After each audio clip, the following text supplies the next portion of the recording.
fatos da semana. Pode rodar.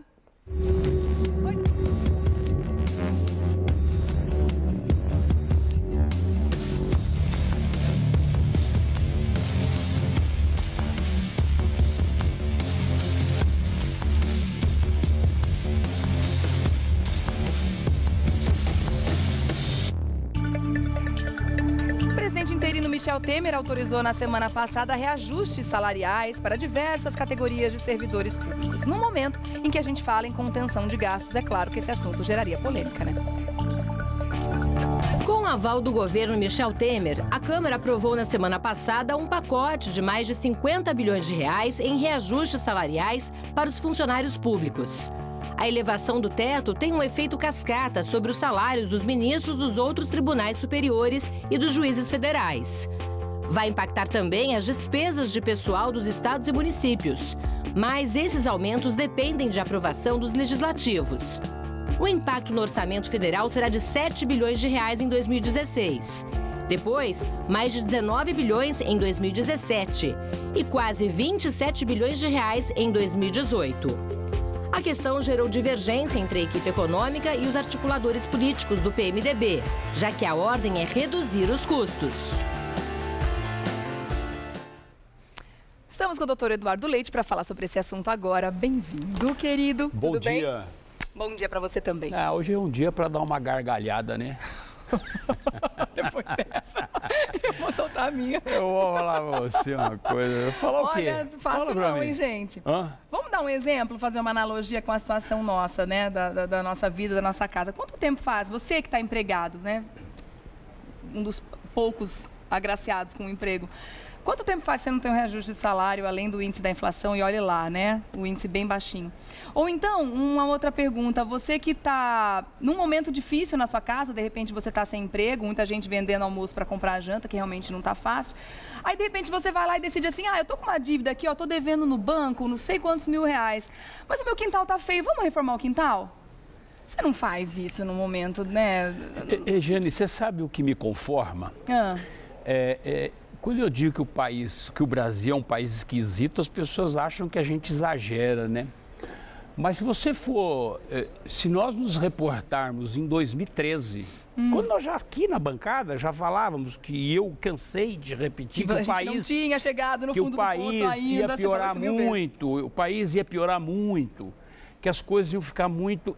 Isso demonstra que não é uma questão de ter ou não uma bola de cristal. E nem de ser a trombeta do apocalipse, né? Não, é uma questão fatos, lógica, né? é o que eu falo. Eu não sou prático, eu sou lógico, entendeu? Ou seja, eu sigo o curso do rio. A gente tem uma percepção. E a mesma coisa, semana passada nós falamos, aqui eu disse, já tem elementos para prender todo esse povo. Aí hoje o que o Janot faz? Pede prisão de todo mundo. Então, o Brasil é realmente um país muito esquisito. É um país que não, parece que, não é nem a questão, nós conhecemos o Brasil como um país que não tem memória, o povo brasileiro não tem memória. Eu acho que não é nem problema de memória, né? Eu acho que é problema realmente de você ver que as coisas estão muito pior do que a gente possa imaginar e que as coisas podem piorar muito mais. Esse reajuste, isso aí é uma contemplação política. Então, eu quero entrar nesse assunto agora. Daqui a pouco a gente fala sobre as prisões, né? Que a gente... Daqui a pouco a gente comemora isso também. É que eu me antecipo, você me empolga demais. Não, tudo bem. Uma coisa tem tudo a ver com a outra, tá tudo certo. Mas eu quero primeiro entender por que no momento em que o cara chega lá, né? Vou falar o termo correto, né? O presidente interino, Michel Temer, chegou lá, assumiu e viu que o buraco era muito maior do que ele imaginava, né? Ou ele deveria saber, afinal de contas sempre foi vice-presidente, né? Não assumiu o cargo agora. Por que ele autoriza uma situação dessa? Porque ele chegou lá e viu, não são 95 milhões, são 170 bilhões, são 170 bilhões. Mas é porque a gente já tinha autorizado pelo governo esse aumento, está autorizado. Peraí, mas se a gente já tem uma dívida de 95, a gente não vai dar aumento para mais ninguém. Vamos segurar, porque a dívida vai continuar grande. Como é que eles tentam explicar isso, doutor Eduardo? A gente pode dizer realmente que continua fazendo parte desses conchavos políticos que precisam acontecer para ter governabilidade? Regiane, o problema aqui é simples. Não de simples solução. né? A solução é muito complexa. Mas a compreensão é mais simples. Mas é óbvio, o Brasil ele tem uma tradição dos conchavos, né? dos acordos de bastidores. E esses acordos de bastidores custam muito caro para a sociedade. Essa aqui é a única leitura que nós podemos fazer, porque essa questão, é o que eu disse, é uma contemplação política. O país se desintegrando economicamente, financeiramente e politicamente. E o que eles querem salvar não é a questão da economia e a questão financeira que o país atravessa, mas, sobretudo, a questão política. A impressão que nos dá, e isso para mim fica muito claro, né? É o que eu sempre digo, pensar dói, e dói muito. Então, quando a gente para lá pensar, você fala, nossa, quanta bobagem esse pessoal faz. E não fica só nisso. Né? Você anuncia o presidente, é o que eu falo, não é questão desse ou daquele presidente. Na verdade, o que eles têm que praticar, eu acho que um presidente que está à frente de uma nação, ele tem que praticar os atos politicamente corretos. Politicamente corretos. E não é agradar politicamente, são duas coisas completamente distintas. Eu não tenho obrigação nenhuma de agradar nenhum político. Eu tenho que, na verdade, fazer aquilo que de fato precisa, que o país precisa. Não é agora simplesmente fazer a contemplação dando aumento para o judiciário, dando aumento para o executivo, dando aumento para tudo, matando, estrangulando os estados, os municípios, porque isso é um reflexo em cadeia. Vai ser repassada, aumenta, né? Lá e, obviamente, bate aqui embaixo. Já está todo mundo endividado, diga-se de Não passagem. adianta, você agora mesmo estava falando a respeito dos 14 mil que o presidente Michel Temer recuou na criação de 14 mil empregos. Não adianta falar assim, eu estou mandando embora não sei quantos petistas. E aí você cria a mesma quantidade para contemplar politicamente. Não tem que contemplar politicamente ninguém. Tem que contemplar é a sociedade brasileira, é isso. Não é políticos, não é passar um salário de um ministro do Supremo Tribunal Federal de R$33 mil para 39 e manter o salário mínimo no mesmo padrão, entendeu? Então é exatamente isso, esse que é o grande problema. Eu acho que é uma coisa tão simples porque na verdade eu tenho que fazer aquilo que a sociedade precisa, eu tenho que fazer aquilo que o país pode fazer, não é aquilo que nós queremos. Eu quero uma coisa, você quer outra coisa. E nem por isso eu quero trocar, sei lá, o meu carro. Só que eu percebo que eu não posso trocar o meu carro. Mas eu faço o seguinte, eu tenho um cheque especial ali, né? Então eu vou ligar para o meu banco e vou falar para minha gerente, aumenta meu cheque especial, dobra meu cheque especial. Pior é que exatamente ainda isso. mais grave, na verdade, é um pouquinho diferente até, porque quando a gente já está com o limite do cheque especial estourado e vai conseguir mais um pouco de crédito, pode ser que o banco nem te autorize mais. E é o que está acontecendo aqui agora. Na verdade, eles vão além do limite do cheque especial, porque sabe que quem que vai validar tudo isso, quem que vai pagar o pato no final, quem que vai pagar a conta é a gente. Qual é a saída para isso tudo se não aumentar mais impostos, se não a criação de novos impostos? Não tem.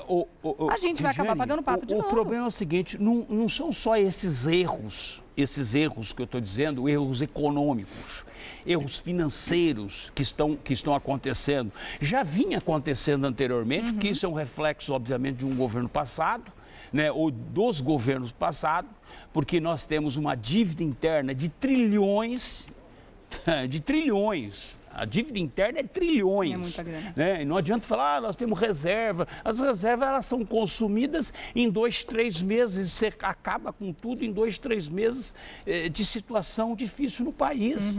Então não adianta. Então o que a gente tem que, na verdade, o que os governantes, o que o presidente da República, seja lá quem for, o que ele tem que ter, o presidente da República interino, Michel Temer, tem que ter é que efetivamente ele tem que tomar as medidas necessárias de contenção, botar o país nos trilhos novamente. E quando a gente imagina que é um governo que vai chegar para colocar as coisas em ordem, né, o que muita gente imaginou e estava com essa esperança, a gente vê uma série de atrapalhadas. 2 ministros já caíram, o outro agora está pendurado, o do turismo, né, acabou que não vai sair, pelo menos até então ele está por lá, e esse monte de atrapalhada aqui com a grana, quer dizer, está complicado. Agora vamos falar dessa... Pode falar. E tem um detalhe, eu ia até tocar nesse assunto que você tocou, que ele é muito sensível. Quando você vai contratar uma empregada doméstica, um porteiro, o que você faz? Você vai olhar puxa o a ficha de a ficha de antecedentes. Aqui você contrata um ministro sem saber, sem ter a preocupação de que ele está envolvido em falcatruas. Está sendo investigado. Você vê aqui como é que pode um país... Um atrás do outro, não, né, hoje, essa questão, como é que pode um país, hoje, um procurador da República pedir a prisão, e nós falamos semana passada, lembra que eu falei, olha, nós tivemos 6 presidentes, de 85 até hoje nós tivemos 6 presidentes, 4 já podem ser presos. E é a primeira vez que é pedida a previsão de um ex-presidente. 2/3. Aí. E aí hoje, né, só pra gente encerrar, o Janot pediu a prisão, como a Ana Paula já informou a gente aqui de manhã, do Renan, do Cunha, do Sarney, do Jucá, todo mundo do PMDB, quer dizer, os grandes caciques do PMDB. Faz uma visão rápida aí de como é que você enxerga esse cenário agora. Olha, eles vão para a cadeia mesmo? Eu vou falar para você o seguinte, não, merecer e motivos já tem, isso não precisa... O problema é que esse país, ele não tem, os ministros muitas vezes não têm coragem, né? E aí, coragem é algo que faz parte de caráter, faz parte de uma série de outros princípios. E que depende de rabo preso, né? Olha, se desse para eu assinaria sem nenhum problema, sem dor no coração, entendeu? Eu, na verdade, mandava prender, não colocava nem a tornozeleira no Sarney, porque o Sarney, gente... O Sarney é o Sarney nossa, Sarney se associa muito com aquela doença de cachorro, né? Aquela coisa sarna, também, né? É mais ou menos isso, é algo, incomensurável, não dá para a gente poder descrever esse tipo de política que está há décadas. O cara está desde 85 aqui, nós estamos falando em 30 anos, agora que resolveram. Ele é então, por mim, eu acho que não ia fazer nenhuma falta, entendeu? O contrário, não ia fazer nenhuma falta. Vai ser um alívio enorme. Bom, vamos fazer o seguinte, na semana que vem... Eu ia soltar rojão no Legado da Beira. Você mora em São Paulo, rojão molhado, né? Eu vou falar para você, é só dando a gargalhada. Vamos dar a gargalhada junto? É bom, né? Dessa forma alegre, a gente termina esse assunto hoje. Né? Na semana que vem, eu desconfio que a gente vai falar sobre isso e eu acredito que com eles atrás das grades também. A gente volta a falar sobre esse assunto. Eu vou dar outra gargalhada, tá? Doutor Eduardo, volta na terça-feira que vem e você continua falando com ele através do Facebook, facebook.com.br Eduardo César Leite. Desculpa pela gargalhada, viu? Imagina. Tão espontâneo. É o que tem pra hoje, né? Mas o que nos resta, né, doutor? Pelo menos dá risada. Se não fizer essa limpa, não vai mudar, né? Óbvio. Obrigada.